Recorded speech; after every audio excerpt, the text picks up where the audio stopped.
So hi Steve, I'm Abby. I'm teaching you today how to pass the rugby ball correctly with the correct hold, stance and movement of the ball. So to start with, can you just hold your hands up in a W position? So we're creating a small gap between the thumbs. If you want to slightly bend your fingers slightly forward, so it'll be like this. Yep. So you're getting a nice curve there, just because if you do that or like that, you'll end up with the ball hitting your fingers and hurt. So using that position there, that is how we hold the ball. So if you want to pull your hands a little bit closer together, that is how you hold the ball. So you then will adjust your hands, obviously, around the ball. So the best way to do it, so you have your two thumbs middle, and then they just spread around. So if you want to have a go at that. Yep, so, and then spread your fingers a little bit so you've got a better grasp of the ball in case somebody comes and knocks it. Yep. That's it.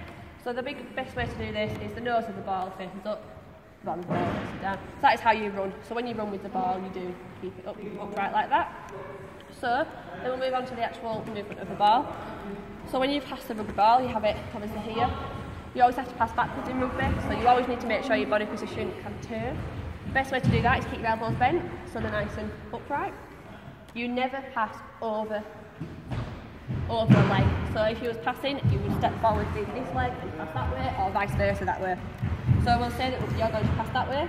So if you just want to pretend you hold the ball, elbows nice and up, take one step forward, you're going to turn your body, tilt the ball forwards as if you're pouring a drink, and then you're going to rotate and flick.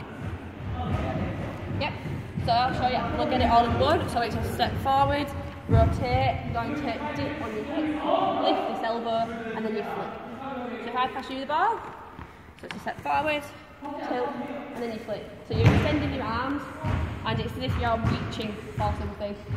You should always be looking where you pass, and you also need to make sure your arms are facing where you're going to pass. So if you have your arms facing there, obviously the ball's going to go over there.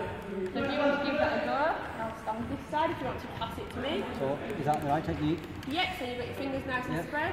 Elbows One step forward step with your back leg. Dip your hip. And then rotate. That's it. It's the same when you're catching the ball, that is your position. So if you're going to have anything to do with the ball, that is how you have your hands. So if when you're receiving the pass, step forward, then a pass over the leg, and pass it into the hands, and then you've got the nice grip. That is because when you're going to receive the ball, chances are you're then going to pass it, so you need to have your hands ready so that you don't have to mess around and fidget with the ball to then pass it out. So if you want to try pass this way, because it's obviously different side, so you step with the other foot, that's it, nice grip, there we go. So now we'll get it with a bit of a walk, so you need to think now about your footing, so you need to make sure that you're not obviously passing over the leg. So when you're ready to pass it, that's it, so hands up, there we go. So if you want to now catch the ball, so we'll walk, stick and pass. Yep, so do we get that? Yep. Any questions about the hole, anything like that, any queries? No, it's just that, so if it's passing towards the right, my left leg's forward. Yep, so it's your alternative leg to the pass. So left leg would continue passing that way, and then obviously your right leg would be passing left. Yeah. Do you understand? Yep. Yep. Okay.